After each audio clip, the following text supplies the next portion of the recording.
तो एक बार फिर से आपका स्वागत है हमारे YouTube चैनल पर।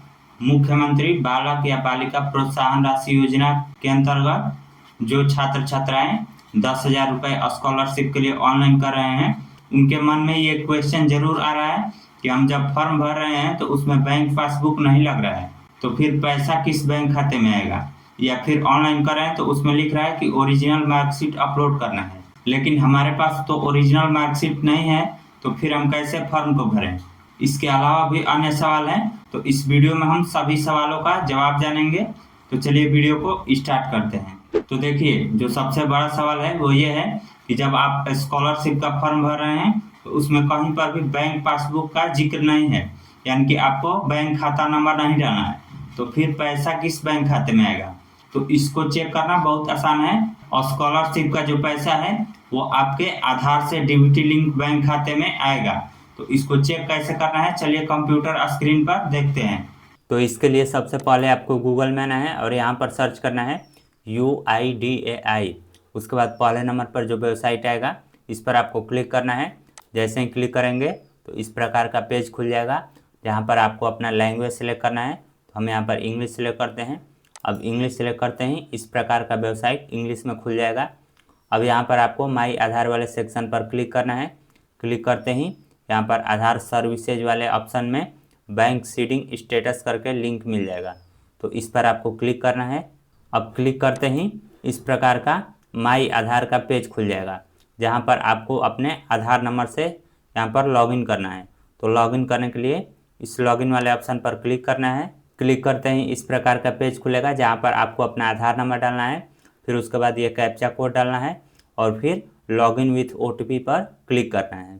अब क्लिक करते ही हमारे आधार से रजिस्टर्ड मोबाइल नंबर पर OTP कोड जाएगा, तो वो OTP कोड यहाँ पर डालना है और फिर लॉगिन पर क्लिक करना है। अब लॉगिन पर क्लिक करते ही यहाँ पर हमारा जो आधार कार्ड है उससे लॉगिन हो जाएगा। यहाँ पर आप देख सकते हैं हमारा फ़ोटो आ चुका है। तो अब हमें थोड़ा सा नीचे स्क्रॉल करना है। उसके बाद यहाँ पर बैंक सीडिंग स्टेटस करके लिंक मिल जाएगा, तो फिर इस पर आपको क्लिक करना है। अब जैसे ही हम यहाँ पर क्लिक करते हैं तो आप देख सकते हैं कि यहाँ पर हमारा आधार नंबर आ गया है।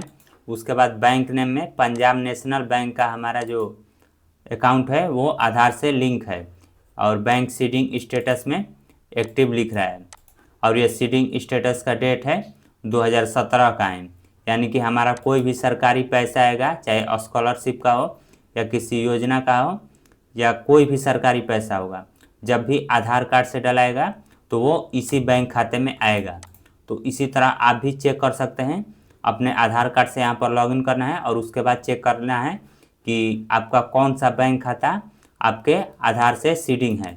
जो भी बैंक खाता यहाँ पर दिखाएगा और स्कॉलरशिप का पैसा उसी में आएगा। आपके पास यदि 10 बैंक खाता भी है तो जो सीडिंग रहेगा वो 10 में से कोई एक ही रहेगा। तो इस तरह से आपको लॉगिन करके चेक कर लेना है कि कौन सा बैंक खाता यहाँ पर दिखा रहा है, जो दिखाएगा उसी में पैसा आएगा। उसके बाद जो दूसरा सबसे बड़ा सवाल है वो ये है कि फॉर्म भरते वक्त लिख रहा है कि उसमें ओरिजिनल मार्कशीट ही अपलोड करना है, लेकिन अभी हमें ओरिजिनल मार्कशीट नहीं मिला है। तो नहीं मिला है तो क्या जो हमारा रिजल्ट का वेब कॉपी है उसको अपलोड कर सकते हैं। तो इसका आंसर है बिल्कुल, आप अपलोड कर सकते हैं, कोई प्रॉब्लम नहीं है। पिछले साल भी बहुत से लोगों का वेब कॉपी ही अपलोड हुआ था और पैसा आ गया था। तो इसलिए आपके पास यदि आपका ओरिजिनल मार्कशीट नहीं है या फिर अभी स्कूल से आपको नहीं मिला है तो आप वेब कॉपी ही अपलोड कर सकते हैं, कोई प्रॉब्लम नहीं है। या फिर यदि आप चाहते हैं कि नहीं हम ओरिजिनल ही अपलोड करें तो आपको कम से कम अभी 20 दिन या फिर 1 महीने का वेट करना होगा। 1 महीने में आपका यदि मार्कशीट आ जाएगा तो फिर आप उसको अपलोड करके फॉर्म भर सकते हैं।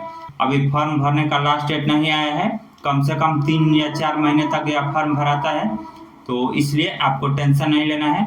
आप मार्कशीट आने तक वेट कीजिए और फिर उसके बाद आप फॉर्म भर सकते हैं और अपना ओरिजिनल मार्कशीट उसमें अपलोड कर सकते हैं। लेकिन वहीं यदि आप अभी फॉर्म भरना चाहते हैं तो उसमें आपको वेब कॉपी ही अपलोड करना होगा, लेकिन उससे कोई प्रॉब्लम नहीं होगा, पैसा आपके बैंक खाते में आ जाएगा। अब उसके बाद फॉर्म भरते वक्त जो तीसरा सबसे बड़ा प्रॉब्लम है वो ये है कि सब कुछ भरने के बाद अंतिम में जब हम डॉक्यूमेंट अपलोड करके फाइनल सबमिट करते हैं तो सबमिट नहीं होता है, ठीक है, कुछ एरर करके आ जाता है। यह समस्या बार बार होता है। फिर जब हम बाद में फॉर्म भरते हैं तो उस वक्त लिख देता है कि आधार ऑलरेडी रजिस्टर्ड। तो ऐसी स्थिति में आपको क्या करना है कि कुछ दिनों तक वेट करना है, तब तक जब तक कि यूजर आईडी पासवर्ड आना स्टार्ट ना हो जाए। आपको बिल्कुल भी घबराना नहीं है।